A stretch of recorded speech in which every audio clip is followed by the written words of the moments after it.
Alors, alors, cher Onana, vous allez vous allez nous démystifier tout ça. On comprend rien là, on comprend rien. Euh, bon, Dans écoutez, votre livre, le déclencheur du génocide, c'est cet attentat. Cette dame, c'est son mari qui a été tué, le président rwandais et le président burundais. Là, est-ce que c'est elle qui est responsable du génocide? Parce qu'en plus, vous avez dit que l'ONU lui-même dit que l'élément déclencheur, c'est cet avion. Ou qui est responsable? Qui a déclenché le génocide? Qui devait être en justice? On comprend rien. Dites-nous, expliquez-nous un peu là. bon, Nous, vraiment, on bon, comprend rien. bon, alors, je dirais que la vérité, c'est la chose la plus difficile à obtenir, mais la plus simple à comprendre. Hmm.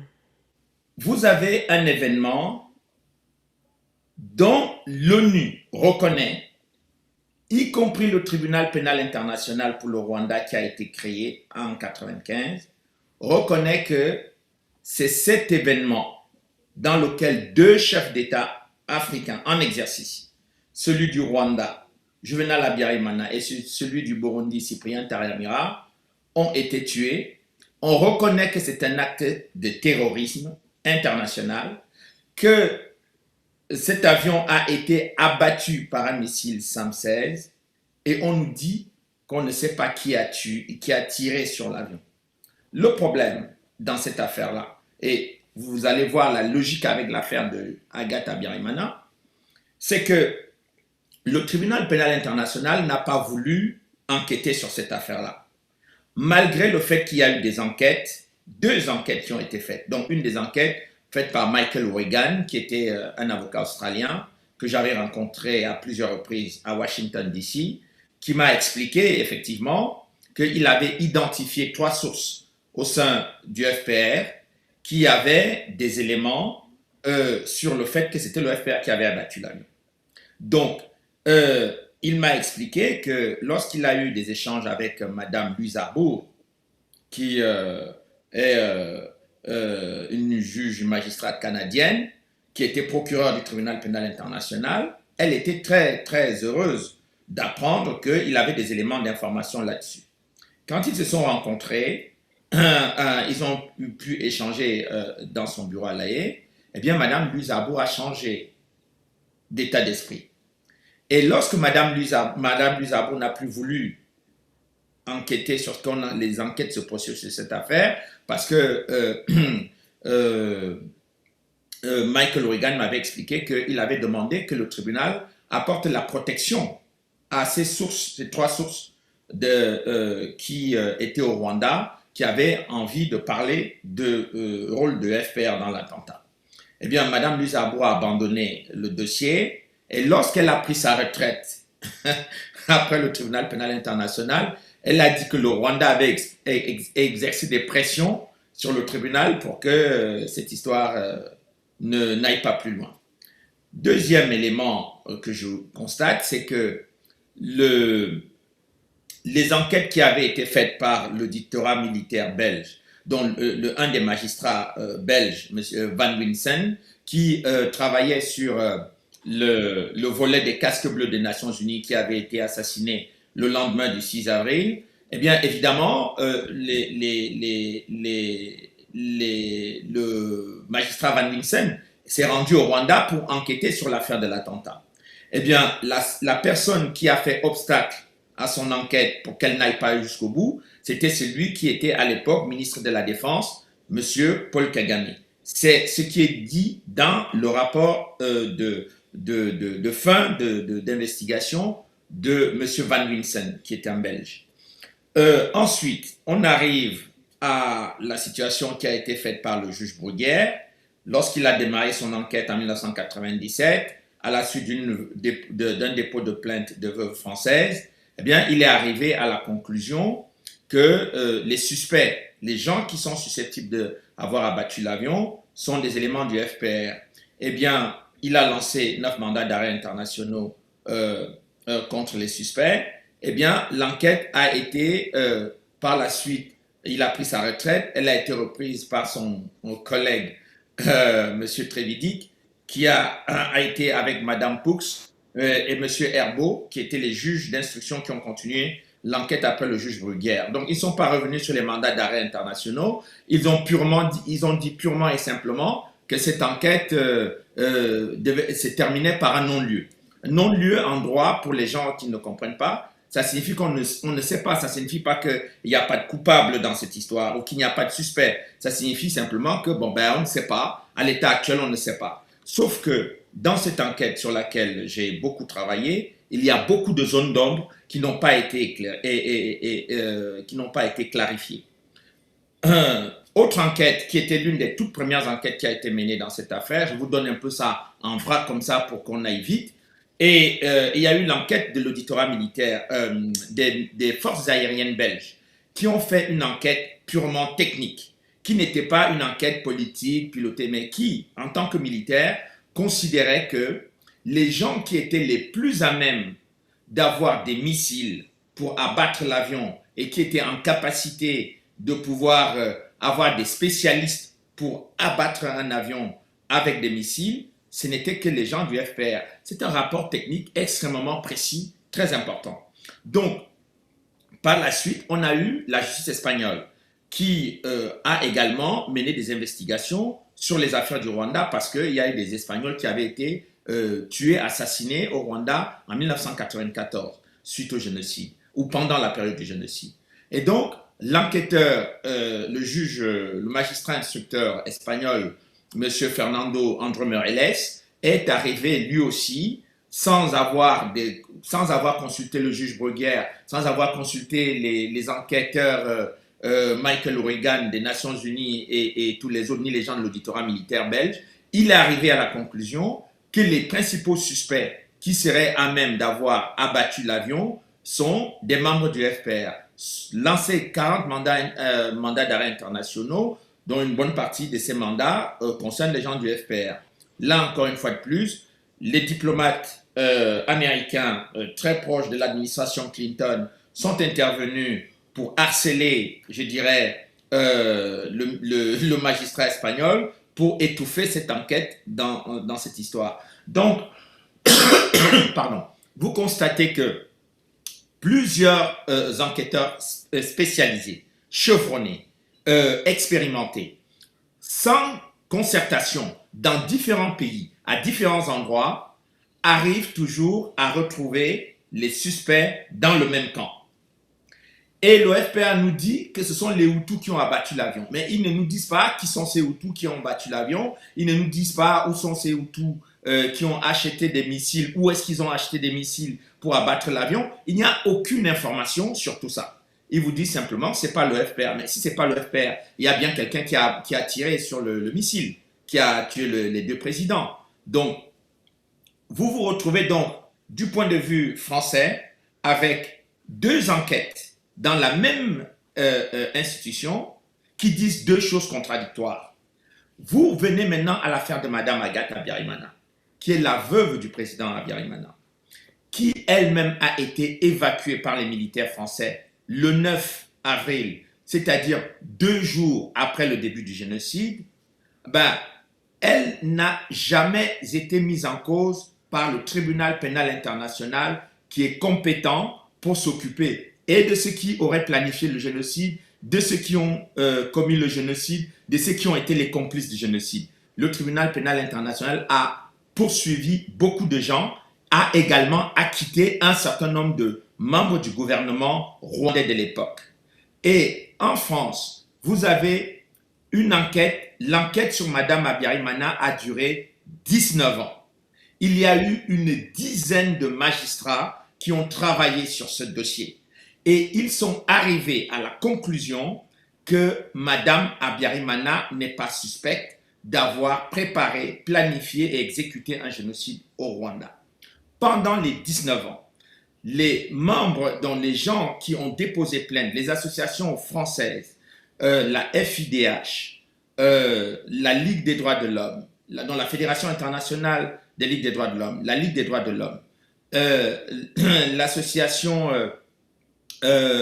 Survie et l'association de M. Gauthier, là, avec sa femme, qui ont déposé une plainte contre Mme Habyarimana, pendant ces 19 ans, ils ont été incapables d'apporter des éléments de preuve pour que Mme Abiyarimana soit définitivement mise en examen, poursuivie pour avoir planifié le génocide.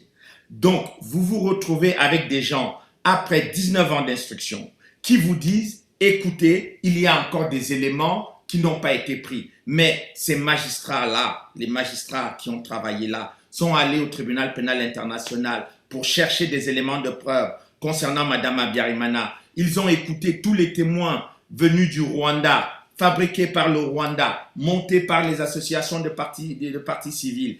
Tous ces gens, ils ont même ramassé des journalistes ici en France dont on dit ils ont des éléments de preuve. On les a tous amenés au tribunal. Après avoir auditionné tous ces gens, y compris des coopérants français, eh bien, les juges français sont arrivés à la conclusion que Mme Abiyarimana n'est pas une planificatrice du génocide. Et vous avez donc aujourd'hui un document à la suite de l'appel qui a été fait par les partis civils. Vous avez donc la juridiction d'appel qui vous dit, eh bien, on annule le non-lieu, Mme Abiyarimana, des juges français qui ont travaillé avant, eh bien, et Mme Abiyarimana n'est pas mise en examen, hein, n'est toujours pas mise en examen, c'est-à-dire que depuis pratiquement 20 ans maintenant, elle est toujours avec le statut de témoin assisté. Donc, qu'est-ce que vous voulez qu'on vous dise quand, au bout de 19 ans, vous avez des magistrats français qui vous disent il n'y a rien de sérieux, de solide qui permettent de mettre cette femme en accusation, et vous avez d'autres magistrats français qui viennent vous dire ah non, non, non, non, non, non, non, on doit continuer à faire des enquêtes. Mais vous voyez bien que dans le dossier de M. Abiyarimana, du président Abiyarimana, qui est le dossier de l'attentat qui a déclenché le génocide, il y a eu un magistrat qui a fait pendant 9 ans des investigations abouties à des suspects du côté du FPR, et un autre magistrat qui a fait moins de temps, qui a passé moins de temps sur le dossier, qui vous dit « Ah non, non, non, on ne sait pas ». Et vous avez dans le dossier d'Agatha Abiyarimana des magistrats qui vous disent « Non, il n'y a rien dans ce dossier ». Et vous avez d'autres magistrats qui arrivent derrière qui vous disent « Ah mais non, non, non, non, il faut poursuivre cette dame ». Donc vous comprenez, pour les gens qui sont encore intelligents, qui ont la capacité de comprendre, vous comprenez que l'affaire de l'attentat du 6 avril 1994, c'est une affaire sur laquelle l'OFPR ne veut pas qu'on fasse la lumière. Et c'est qui est très étonnant parce que toutes ces associations qui poursuivent Mme Abiyarimana devraient déjà au moins s'intéresser pour savoir qui a tué les Français qui sont morts dans l'attentat du 6 avril.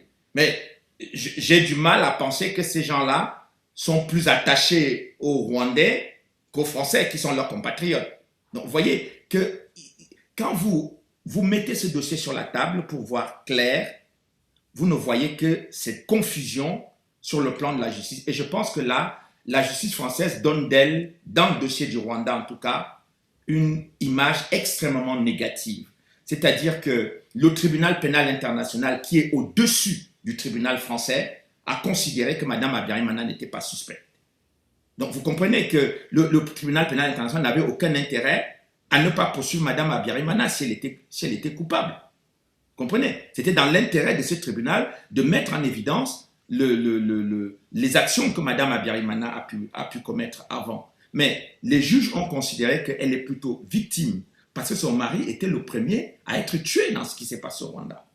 Donc, pour que cette femme-là ne demande pas la vérité sur l'attentat, eh bien, il faut qu'elle soit poursuivie. En fait, ils veulent quoi? Ils veulent que cette affaire dure, que Mme Abiyarimana meure et qu'on dise que finalement, vous voyez, elle avait planifié le génocide. Et comme ça, on ne répond pas à la question de savoir qui a tué son mari et qui a tué le président du Burundi et qui a fait que cet événement mette le feu dans tout le Rwanda.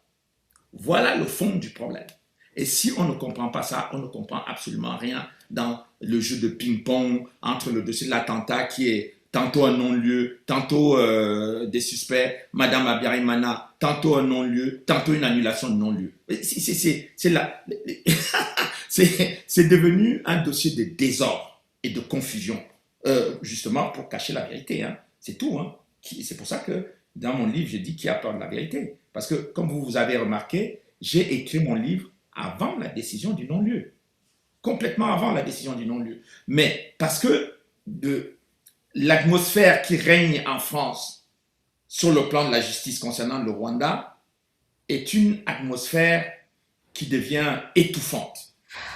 Étouffante. Et ce sont les magistrats qui me l'ont dit, hein, des magistrats à la retraite maintenant, qui m'ont dit la façon dont ça se passe chez nous, ce n'est pas très sain sur le dossier rwandais. Voilà ce que je peux vous dire pour planter un peu le décor de toute cette affaire. Wow.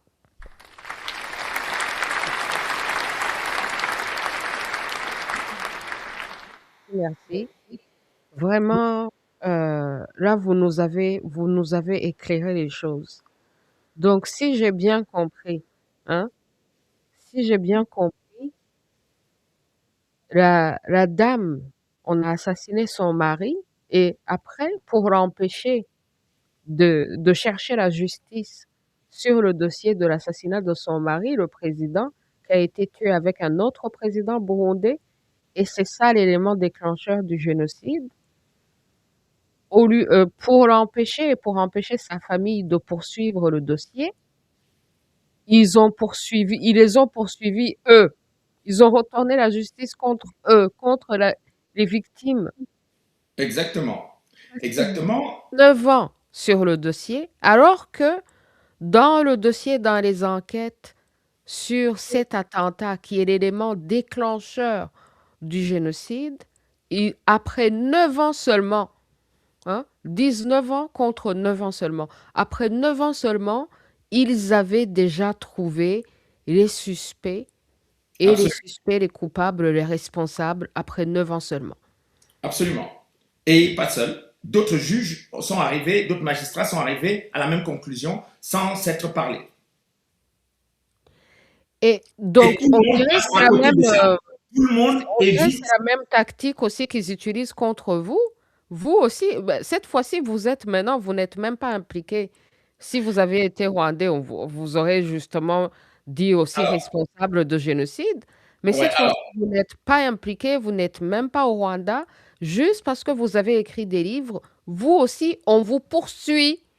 alors, je vais vous donner une information euh, pour vos. Je suis également aujourd'hui poursuivi pour l'un des derniers livres qui a eu un impact très important partout, Holocauste au Congo. Je fais maintenant l'objet d'une nouvelle plainte sur le livre Holocauste au Congo.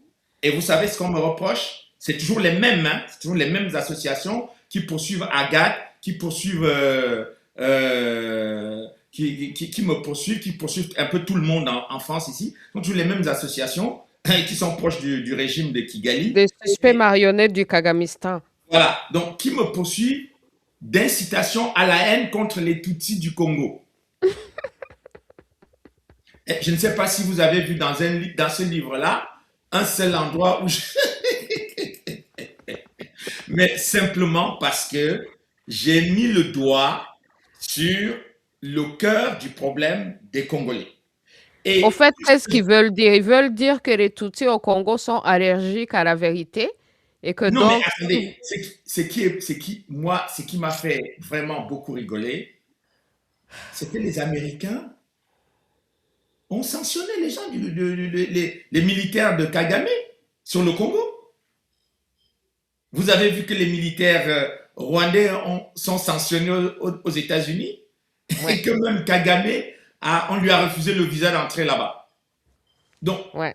écoutez, mais pour les histoires du Congo, ça y est exactement ce que j'écris dans le livre. Donc, vous comprenez que leur objectif, c'est que deux choses. On ne cherche pas à savoir qui a abattu l'avion le 6 avril 1994 au Rwanda, déclenchant, permettant que le génocide envahisse tout le territoire rwandais, que les parents de Karasira soient tués, que les parents de Deo Mouchaïdi soient tués, que les parents de Kizito Mihigo soient tués, que les parents de tous les autres Rwandais soient tués. Il ne faut pas que on pose la question de qui a appuyé le doigt sur la gâchette pour tuer deux chefs d'État en exercice du Rwanda et du Burundi. Deuxième chose, qu'on ne demande, qu'on ne dise pas pourquoi les troupes de Kagame ont envahi la République démocratique du Congo pour massacrer les gens là-bas qui ne leur ont rien fait, qui n'ont rien à voir avec le génocide du Rwanda, qui ne sont pas rentrés au Rwanda pour commettre le génocide en 1994, mais qui sont victimes dans leur pays de crimes massifs, d'une extermination massive, de viols massifs de femmes, plus de 500 000 femmes déjà violées là-bas, et ça continue aujourd'hui. Plusieurs rapports des Nations Unies depuis 2001 signalent que les Rwandais de Kagame, son régime, est en train de piller les ressources minières du Congo. Dès lors où vous mettez Holocauste au Congo, comme je l'ai fait là, eh bien, on vous accuse de pousser à la haine des Tutsis au Congo. Mais enfin, ils ne vont pas se fatiguer d'utiliser ce même argument contre moi parce qu'ils n'en ont pas d'autres. Ils n'ont aucun autre argument à opposer aux livres et aux écrits et aux questions que je pose. Je crois que les questions que je pose sont les questions que tous les Rwandais se posent. Pourquoi qui a abattu cet avion le 6 avril, entraînant nos familles à la mort? Les Congolais posent la même question. Qu'est-ce que nous avons fait au Rwanda pour que les Rwandais nous envahissent, exterminent les gens chez nous, massacrent nos enfants, violent nos femmes et volent nos richesses? Deux questions dans deux pays différents. Eh bien, ça fait de vous un ennemi public numéro un, comme je suis devenu pour le régime rwandais. C'est tout. Mais Wow. s'il était en mesure de répondre à ces questions, mais il donnerait les réponses à la fois aux Rwandais et à la fois aux Congolais. Et le dossier serait clos. En tout cas, merci pour avoir le courage d'avoir écrit ces livres parce que les gens disent, parlant de génocide et de holocauste, les gens disent plus jamais, plus jamais. Hein? Mais après, les gens sont silencieux quand il y a un génocide qui se passe, holocauste au Congo, qui se passe. Le génocauste même, comme les Congolais l'ont appelé. Et puis quand on voit quelqu'un essayer de dénoncer ça, de crier au monde entier et d'exposer comment ça se passe, Holocauste au Congo, c'est un livre que tout le monde doit lire. Il vaut Mais pas. vous avez deux exterminations de gens. Vous avez une extermination de gens au Rwanda, vous avez une extermination des gens au Congo. Mais est-ce que c'est compliqué de dire aux gens pourquoi on fait tout ça? Pourquoi on fait ça? Pourquoi on laisse faire ça? Le peuple rwandais ne peut pas vivre éternellement dans la guerre, les massacres, les violences, etc., etc. Pourquoi? Il était venu pour dire que bon, il veut mettre un terme à, à la dictature d'Abiyarimana. Mais Abiyarimana est venu en 1973, il est parti en 1994. Kagame est venu en 1994, il est toujours là 32 ans après. C'est-à-dire qu'il a dépassé le nombre d'années qu'Abiyarimana a passé au pouvoir. La dictature, elle est de quel côté alors? La démocratie, elle est où? Les Congolais n'ont absolument pas attaqué le Rwanda, mais les Congolais, ils ont 10 millions de morts sur les bras. Plus de 500 000 femmes violées, et ça continue aujourd'hui. Et même les États-Unis sont aujourd'hui obligés de sanctionner le Rwanda pour son rôle au Congo. Et les parlementaires européens ont demandé des sanctions contre le Rwanda. Mais ça, c'est pas. Mais qu'ils déposent plainte donc contre les États-Unis. Pourquoi ils déposent plainte contre M. Nana parce qu'il a écrit l'Holocauste au Congo? Qu'ils déposent plainte contre les États-Unis, qui sanctionnent les militaires rwandais pour leur participation et leur invasion du Congo et la guerre qu'ils poursuivent contre les Congolais sur leur territoire. Mais alors, donc, vous voyez, c'est des gens qui manquent de courage. Je dis qu'ils manquent de courage pour affronter la vérité et leurs propres actes. Et moi, je serai à la place du régime rwandais, je ne fuirai pas le fait que j'agresse le Congo et je donnerai des explications pourquoi je les agresse. où j'expliquerai pourquoi je fais violer les gens là-bas, où j'expliquerai pourquoi on extermine les populations congolaises, ou pourquoi je pille leur richesse. J'expliquerai. Je ne fuirai pas. Donc eux, ils fuient. On leur parle de l'attentat qui s'est produit dans leur pays, ils prennent la fuite. Ils vous disent que non, non, non, non, non, c'est pas ça. Mais il y a quand même 2 présidents qui sont morts là-dedans. Et il y a des millions de Rwandais après qui sont morts. Mais quand Karasira raconte son histoire, mais vous le mettez en prison, pourquoi? Quand Kizito Mihigo chante, il chante, c'est un chanteur. C'est pas quelqu'un qui a développé la haine au Rwanda. Il n'a jamais pris les armes contre quelqu'un. Mais vous le tuez pourquoi? Pour quelle raison? Vous voyez qu'on peut poser 10 000 questions à ces gens, ils sont incapables de répondre. Ils n'ont pas le courage de venir affronter les actes qu'ils posent. C'est ça le problème. Parce que ils sont au Congo pour la barbarie. Ils ne peuvent pas expliquer pourquoi ils sont au Congo. Ils ont essayé d'inventer une histoire de oh, c'est un conflit entre Congolais, c'est des histoires de Tutsi au Congo, c'est des histoires de Banyamulenge, mais ça ne Mais, colle pas. mais oui, mais pourquoi les Américains les ont sanctionnés? Si les Américains considéraient que c'était une affaire entre Congolais, on n'aurait pas sanctionné des militaires rwandais.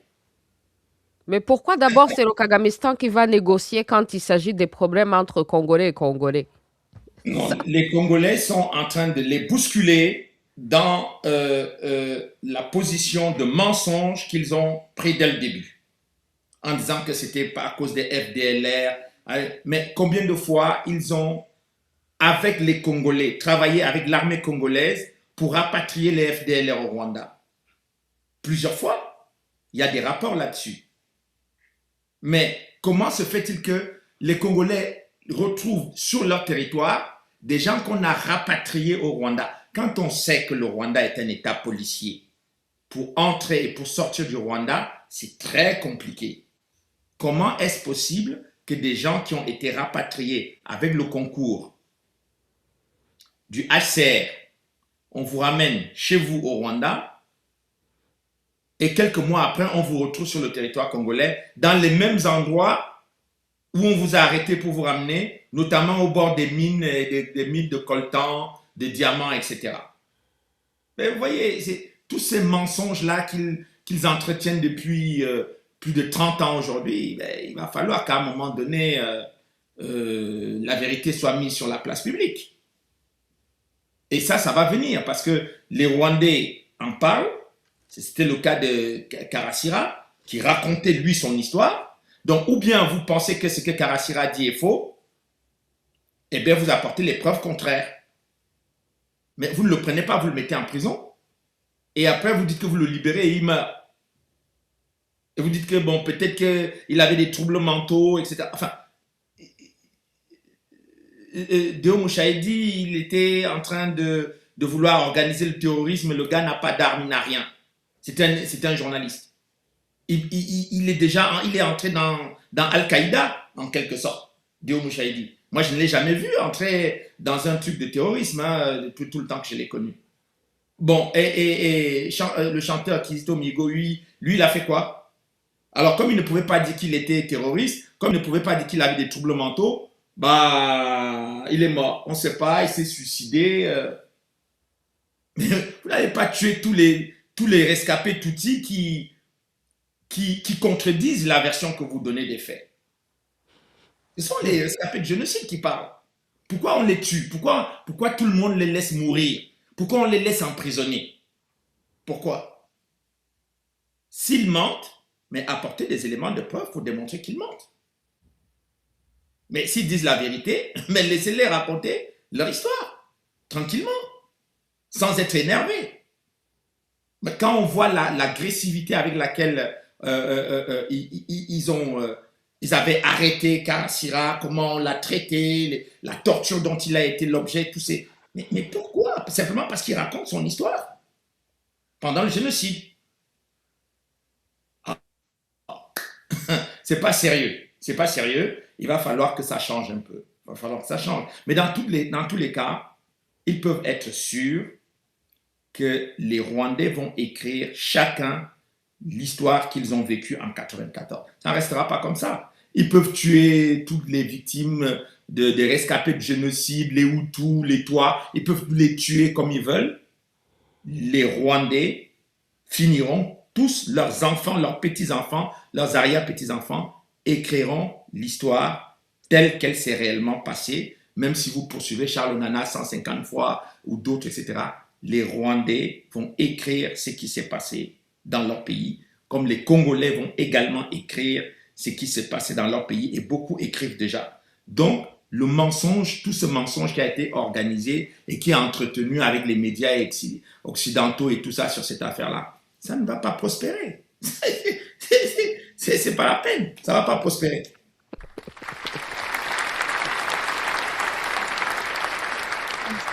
Merci infiniment. Vraiment, avoir le courage de dénoncer la vérité, et de dire la vérité, et de faire ces enquêtes et de prendre le temps, c'est un cadeau que vous faites aux générations à venir, surtout que nous vivons dans un monde où vous êtes tellement combattus, mais c'est un cadeau que le monde de l'avenir va recevoir. Alors, ce nouveau livre, est-ce que la France fait partie des, euh, des gens qui ont peur de la vérité? Pourquoi en France, au lieu de s'occuper de ce dossier, alors même que l'avion était piloté par des Français, pourquoi ils s'occupent, par exemple, de la dame de Habyarimana et ils s'occupent de vous? C'est pas les Hein? Français.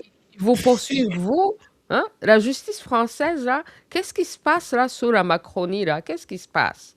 Bon, alors, vous posez une très bonne question sur laquelle je vais prendre le temps pour faire un peu de pédagogie, pour que les gens comprennent, parce que les gens, quand ils disent la France, ils mélangent un peu tout. Je vous ai dit en début d'émission que vous avez un magistrat français, le juge Bruguière, qui était considéré en France comme le pape des enquêtes sur le terrorisme. C'est-à-dire qu'il n'y avait aucun magistrat dans ce pays au-dessus du juge Bruguière sur les affaires des attentats terroristes. Il n'y avait personne.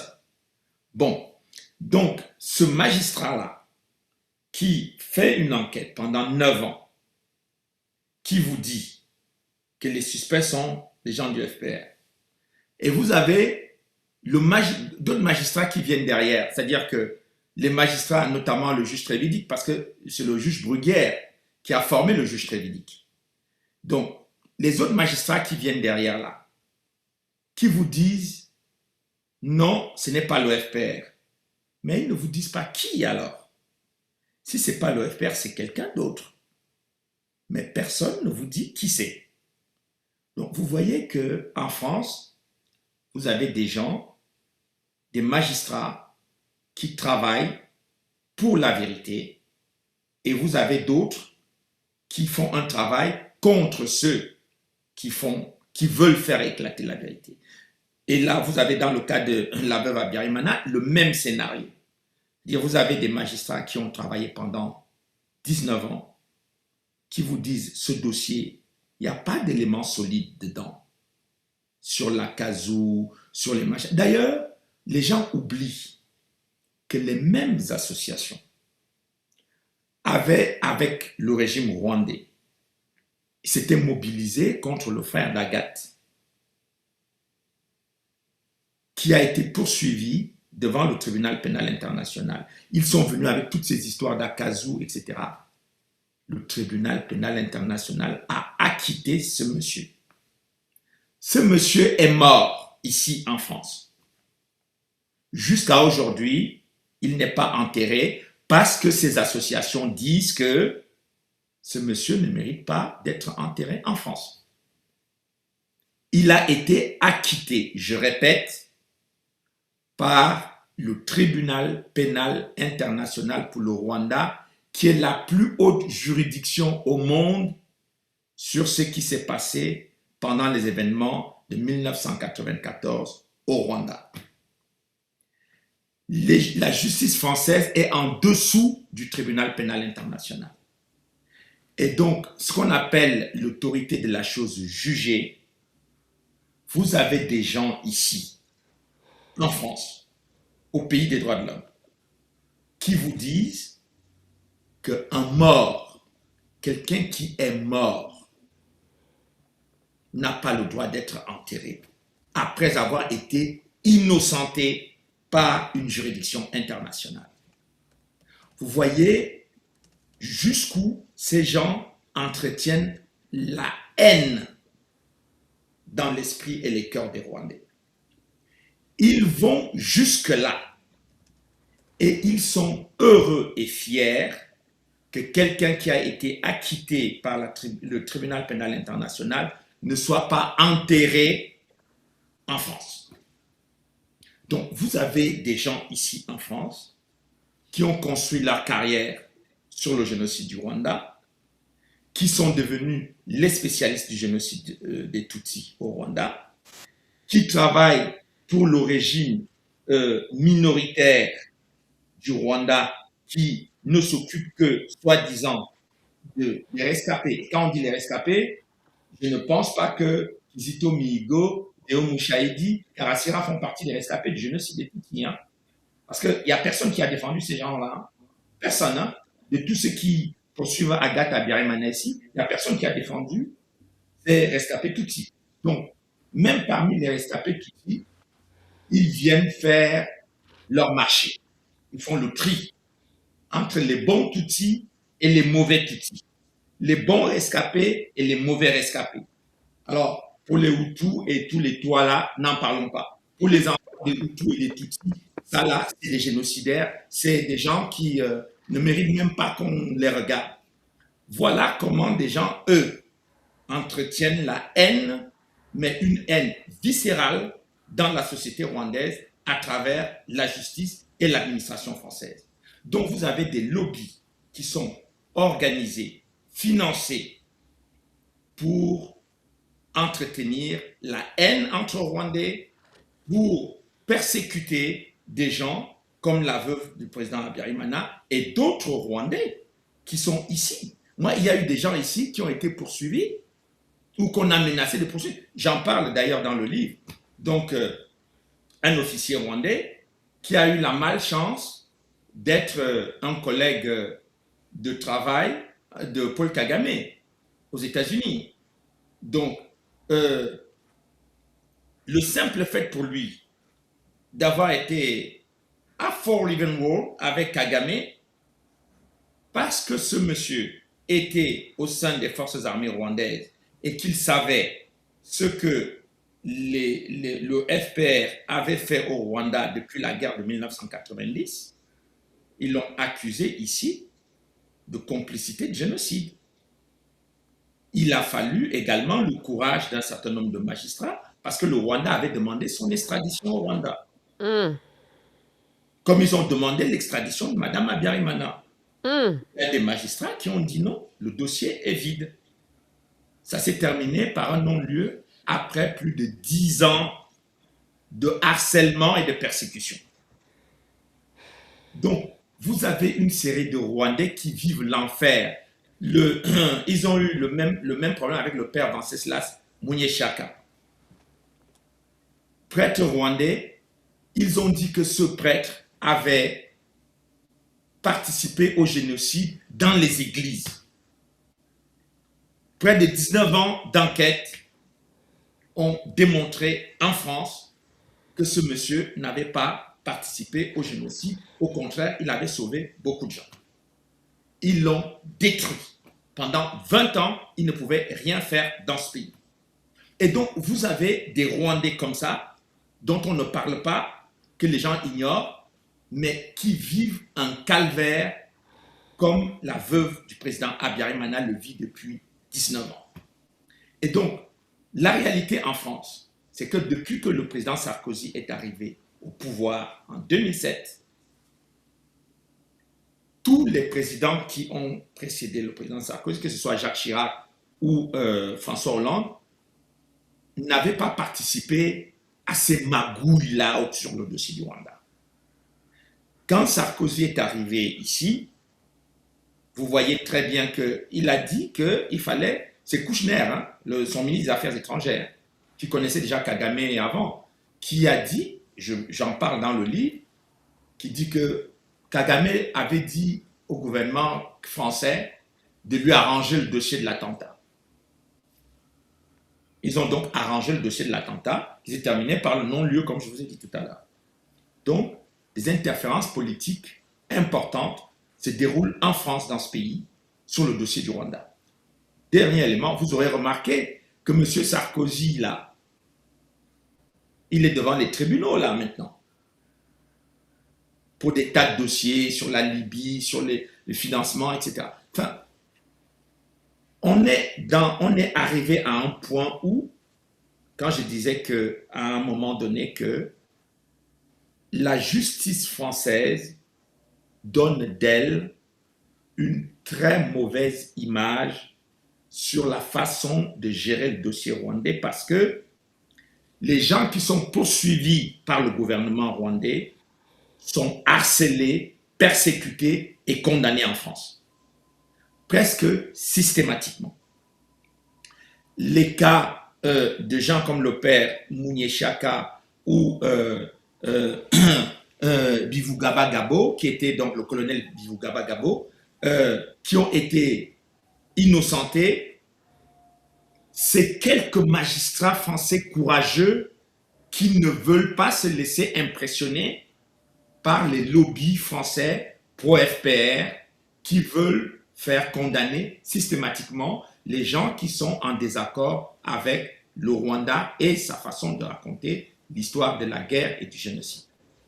C'est ça le cœur du problème.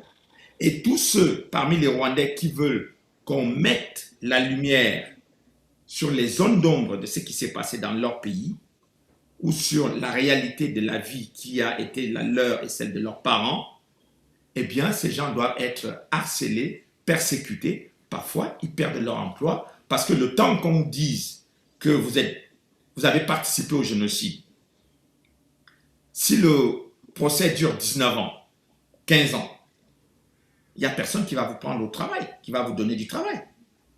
Parce que pendant tout ce temps, vous avez l'épée de Damoclès sur la tête comme un suspect. Et donc, si après 15 ans, vous êtes innocenté, ils vous ont bousillé 20 ans, 15 ans de votre vie. Et c'est comme ça que ça fonctionne ici. Et il bousille la vie des gens en utilisant l'argent du Congo, l'argent qui vole au Congo. Parce que le Kagamistan, lui, où est-ce qu'il trouve tout cet argent pour aller poursuivre tous les gens qui ne disent pas ce qu'il veut entendre partout dans le monde? Il pille, il viole au Congo. Ensuite, il utilise l'argent du Congo pour venir vous bousiller la vie. Mais Et ensuite, même quand vous écrivez sur le Congo, il utilise encore l'argent du Congo pour vous poursuivre, pour oui, vous empêcher de parler. et l'argent du contribuable français. Parce que je peux vous assurer que tous ces procès, sur 15 ans, 17 ans, 18 ans, ça coûte très cher aux contribuables français. Ça coûte Et tout extrêmement ça, c'est cher. aussi pour que les politiciens français aussi aient, aient accès à l'argent, aux richesses du Congo. Mais, Sarkozy qui a pactisé avec Kadhafi pour avoir son argent. Donc, qu'est-ce que Sarkozy aurait intérêt et Macaroni là aurait intérêt à pactiser avec le Kagamistan? C'est mais, pour avoir... mais le problème, c'est que euh, les dirigeants français ne veulent pas dire la vérité au peuple français sur cette affaire. Hmm. Parce que quand vous arrangez, quelqu'un vous dit arrangez-moi quelque chose, mais il y a une contrepartie à ça. Vous n'arrangez pas parce que Kagame est le roi du Rwanda ou le chef militaire le plus brillant de la planète. C'est pas pour ça que vous lui arrangez son histoire sur l'attentat. Vous arrangez ça avec une contrepartie, sauf que ils ne disent pas ce qu'ils donnent en contrepartie. Et donc, je pense que les magistrats français sérieux, qui sont honnêtes, qui travaillent exclusivement sur les faits et pas sur les opinions politiques et pas sur sur l'idéologie du FPR, ces magistrats-là sont les seuls dans ce pays qui permettent à ce que les Rwandais dont je vous ai parlé soient acquittés. C'est le même profil de magistrats qui, après 19 ans d'instruction, a abouti au non-lieu concernant la veuve Abiyarimana. Mais vous avez d'autres qui se sentent peut-être, pour des raisons que j'ignore, moins regardant sur les faits, mais plus attachés et plus intéressés par les opinions politiques ou idéologiques ou les positions, je dirais, de pouvoir qui donnent la primauté à la voix de Kagame et de son régime en France. Et donc, ceux-là, ils vont prendre des décisions qui sont difficiles à comprendre et qui posent des problèmes, je vous dis, aux magistrats, je dirais neutres, qui lisent les décisions et qui s'intéressent au dossier ou qui observent le dossier. Ils vont vous dire, mais non, ça, c'est... Il y a un magistrat qui m'a dit, par exemple, dans l'affaire de Mme Abiyarimana, un magistrat à la retraite, qui me dit, mais c'est compliqué en France. Vous pouvez contredire votre collègue parce que il a oublié de poser des actes. Mais quand vous avez 19 ans, que toutes les parties ont travaillé, les uns pour défendre leur position, les autres pour mettre en accusation. Mais comment est-ce possible que vous ne soyez pas en mesure de produire des preuves irréfutables et accablantes, puisqu'on a mis Mme Abiyarimana en cause dès 1994? Qu'est-ce qui peut expliquer que même le gouvernement rwandais là, parce que Pasteur Bizimungu a occupé la maison du président Abiyarimana en 1994. Pourquoi ils n'ont pas trouvé dans la maison d'Abiyarimana les preuves montrant qu'Agathe a planifié le génocide? C'était facile, puisqu'ils ont quitté le pays dans la précipitation. Comment n'ont pas-ils trouvé parmi les gens qui ont côtoyé Mme Abiyarimana? Je parle des Tutsis qui ont côtoyé la famille Abiyarimana, en capacité de leur donner des preuves que cette femme a planifié le génocide au Rwanda. Le seul problème de Mme Abiyarimana, c'est qu'elle est la veuve de son mari. Et que tant qu'elle est vivante, elle demande et elle va demander la vérité sur la mort de son mari. Point. Tout comme les Karasira qui demandent la vérité sur la mort de leurs parents. Ils meurent, on les tue parce qu'ils sont au Rwanda. Si Mme Abiyarimana était au Rwanda, elle serait certainement éliminée. Ah, c'est pour ça qu'on la demande qu'il faut qu'on la renvoie au Rwanda. Ben, bien entendu. Moi, je pense que si elle était coupable, ça ne prendrait pas 19 ans pour le prouver. On l'aurait déjà prouvé, mais ça ne prendrait même pas un an, en fait, pour le Mais prouver. le tribunal pénal international était là pour ça. Pourquoi le régime de Kagame n'a pas apporté, avec toutes ces associations, pourquoi ils ne sont pas allés devant le tribunal pénal international donner les preuves que Mme Abiyarimana a planifié le génocide? Plus de 20 ans, le tribunal a vécu. Ils n'ont pas été capables d'apporter une seule pièce devant le tribunal montrant que Mme Abiyarimana a planifié le génocide. C'est quoi ça? C'est quoi ce désordre-là? C'est quoi ça? Est-ce que les gens peuvent utiliser vos livres, votre livre, pour se défendre? Je leur donne l'autorisation de le faire partout où ils peuvent le faire. Partout où ils peuvent le faire. Et puis, il y a quelque chose qui était bizarre là, quand j'avais lu ce livre-là, je n'oublie jamais ça, c'est que dans ces enquêtes qui sont faites, les gens qui sont censés être coupables, le Kagamistan qui a dit que ce sont les dites Hutus qui ont descendu cet avion, eux, ils n'ont pas de problème. Ils n'ont pas peur de la vérité, disons. Hein? Qui a peur de la vérité?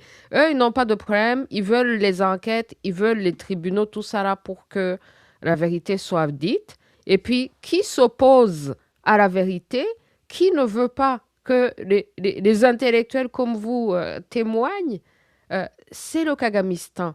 Est-ce que ça a un sens que si le Kagamistan est innocent, ce soit eux qui poursuivent les gens qui font les enquêtes.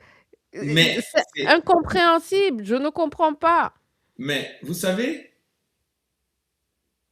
souvenez que Patrick Karegeya, patron de la sécurité extérieure de Kagame, il a décidé de parler aux magistrats. On l'a étranglé dans sa chambre en Afrique du Sud. Kayumba Nyamwasa, qui s'est retrouvé également dans les enquêtes du juge Bruguière, etc. Il a voulu témoigner ou parler. 3 fois, il a été victime d'une tentative d'assassinat en Afrique du Sud, avec des balles dans le ventre. Mais quand vous n'êtes pas mêlé à quelque chose, mais vous ne faites pas tout ça. Vous apportez des éléments à la justice et vous dites, voilà, voici, nous, on a fait des enquêtes, voici les coupables. Mais pourquoi le FPR, qui défend soi-disant les victimes du génocide Tutsi, n'a pas apporté jusqu'à aujourd'hui des preuves de ceux qui ont abattu l'avion pour donner à la justice, ou à la justice française, ou à la justice espagnole, ou à la justice au tribunal pénal international. C'était simple, non? Et qui s'acharnent même contre ceux qui apportent les preuves. Ben, non. Si vous n'êtes pas mêlé, moi, si je n'ai pas commis un acte, moi, je ne vais pas aller chercher à me battre contre celui qui dit que il a des preuves sur ce que j'ai fait. Je dis, amenez les preuves, on va les examiner. Je ne vais pas monter, je ne vais pas appeler des gens en disant, allez battre ce monsieur parce que, mais non, je ne suis pas mêlé. Je reconnais que je ne suis pas mêlé. Donc, je vous laisse faire. Et on va arriver, à un moment donné, les magistrats, les juges, ce n'est pas des idiots. Ils vont finir par voir si votre affaire tient ou si ça ne tient pas. Mais cette façon où on est impitoyable avec les Hutus qui disent la vérité, on est impitoyable avec les Tutsis qui disent la vérité. On va donc être pitoyable avec qui? Les gens qui pensent comme le FPR et qui parlent comme le FPR. Ce n'est pas une façon de conduire une nation, ça. Ce n'est pas une façon de rassembler un peuple, ça. Quelle image ils vont donner aux enfants et aux petits-enfants rwandais quand ils vont découvrir dans les années qui viennent la vérité sur ce qui s'est passé au Rwanda en 1994. C'est peut-être ça qui m'a fait peur. C'est peut-être ça qui m'a fait peur. Est-ce que, disons que pour nous les Rwandais, ou même pour le Kagamistan, là, ou pour tous les Rwandais, c'est la plus grande peur, cette vérité dont on a profondément peur, c'est à la question de qui a déclenché le génocide, et le génocide qui est présentement dit génocide contre les Tutsis, de se rendre compte que ça serait Paul Kagame, un Tutsi lui-même, qui a passé des années à se dire le sauveur des Tutsis, que ce soit lui qui déclenche le génocide et qui soit donc responsable, numéro 0, on peut dire, de ce génocide contre les Tutsis. Est-ce que c'est... Vous savez, il y a l'ancien ministre des Affaires étrangères, l'ambassadeur de Paul Kagame qui est ici en France, qui a écrit un livre intitulé Paul Kagame a sacrifié les Tutsis. Oh. L'ambassadeur Ndagijimana. Et puis bien sûr, on le traite de traître. Hein. C'est un livre très important. Donc, comment voulez-vous qu'un livre comme celui-là devrait être mis à la disposition de tous les Rwandais? Et ceux qui ont des choses à dire contre ce livre ne passent pas le temps à insulter monsieur Ndagijimana, mais apporte les preuves que ce qu'il dit est inexact. Voilà comment intellectuellement on traite les questions.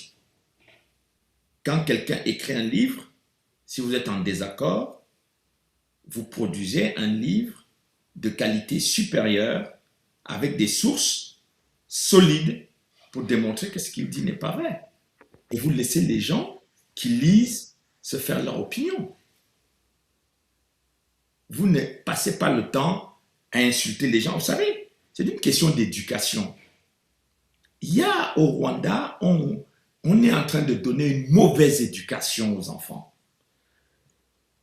Tous les Rwandais qui sont en désaccord avec vous, ou les gens, les étrangers qui sont en désaccord avec vous, vous ne pouvez pas passer le temps à les insulter. Il faut éduquer les enfants à respecter les gens, pas à les insulter. C'est une mauvaise façon de donner l'éducation aux enfants.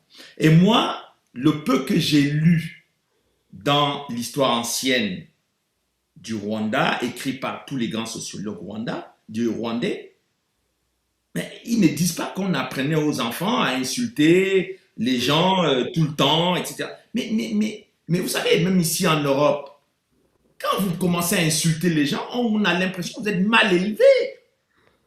On pense que vous n'avez pas d'éducation, en fait. Mais c'est ça que le régime rwandais est en train de servir à des générations. Mais ce n'est pas correct. Et ça n'a pas vocation à apaiser les Rwandais. Il faut apaiser les Rwandais.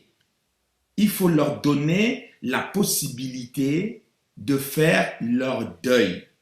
Tous les Rwandais qui ont perdu des familles en 1994 doivent pouvoir faire leur deuil avec beaucoup d'apaisement. Vous ne pouvez pas... Bon, ok, vous avez eu le pouvoir, vous voulez le pouvoir, vous avez eu le pouvoir. Vous avez demandé à créer un tribunal pénal national, on vous l'a donné. Vous avez demandé de l'aide, on vous a donné beaucoup d'argent. Vous avez demandé à gouverner pendant 30 ans, on vous a laissé gouverner pendant 30 ans. Mais pourquoi continuer d'insulter les gens que vous avez déjà écrasés, que vous avez dominés? C'est ça quel intérêt du point de vue éducatif? Donc, vous voyez, c'est des situations aujourd'hui, et ils vont faire la même chose au Congo. Hein. Ils insultent les Congolais, le président rwandais insulte les dirigeants congolais. Mais c'est quoi cette façon de faire là? Mais on dirait des gens, enfin, je ne sais pas si c'est la culture du maquis qui fait que les gens ont du mal, même quand ils arrivent en ville, ils ont du mal à prendre des bonnes habitudes, la bienséance et la courtoisie.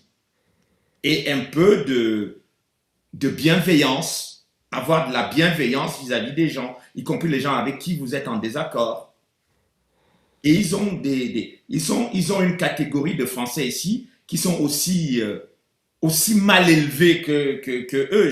Je crois d'ailleurs, c'est pour ça qu'on dit que c'est qui s'assemblent se ressemblent. Mais ils ont une série de Français ici qui sont aussi mal élevés. Ils insultent tout le temps. Vous écrivez des livres, ils disent qu'ils écrivent des livres, ils vous insultent. Ces gens-là se sont alliés, ils travaillent ensemble depuis 30 ans. Mais ça ne donne pas l'impression qu'on a affaire à des gens sérieux dans cette façon de faire. Donc moi, j'encourage les Rwandais à ne pas se décourager, à ne pas se laisser intimider par tous ces gens-là, que ce soit des Français qui soutiennent le régime ou le régime lui-même. Les Congolais ne doivent pas se laisser intimider. Et puis les Burundais doivent aussi travailler pour que toutes ces histoires-là soient clarifiées. Il ne faut pas rester comme ça, avec la confusion, avec quelqu'un qui crie plus fort que tout le monde, en donnant l'impression que comme il crie plus fort que tout le monde, il dit oui, génocidaire, génocidaire, génocidaire, et puis négationniste, négationniste, et puis, c'est quoi ça? C'est quoi ça? On ne crée pas l'intelligence avec ça. Et on n'apaise pas des populations avec ça. FDLR, du matin au soir. Mais à quel moment ils vont avoir envie que la paix revienne au sein de la population, l'ensemble de la population rwandaise? À quel moment? Ça fait 32 ans qu'ils font ça. Donc ils vont faire ça pendant 100 ans, 200 ans. il faudrait donc créer un hôpital, un grand hôpital psychiatrique au Rwanda pour envoyer une grande partie des gens là-bas se faire soigner. Si. C'est incompréhensible, hein, ces trucs-là. Merci, merci, merci, merci. Je prends le temps de remercier nos amis qui sont en train de nous aider. Priez Antoinette, Kimana vous paye infiniment. Notre frère Symphorien Pombé, merci infiniment. Euh, Vraiment, on remercie le frère Onana parce que, comme on dit en Kinyarwanda, là, ntawe utanga icyo adafite. On ne peut pas donner ce qu'on n'a pas. C'est-à-dire que le Kagamistan démontre et montre tous les jours, comme vous dites, qu'ils n'ont pas la capacité morale, intellectuelle de produire du contenu intellectuel pour, si vous avez écrit un livre et qu'ils ont une critique quelconque envers le livre, de produire un livre supérieur. Mais non, ils sont, ils dépensent toutes ces énergies et tout cet argent pour poursuivre les gens qui ont produit des grandes productions où ils ne sont pas à la hauteur de produire mieux, quoi. Donc, merci infiniment d'avoir été du côté des intellectuels qui produisent des œuvres pour l'éternité.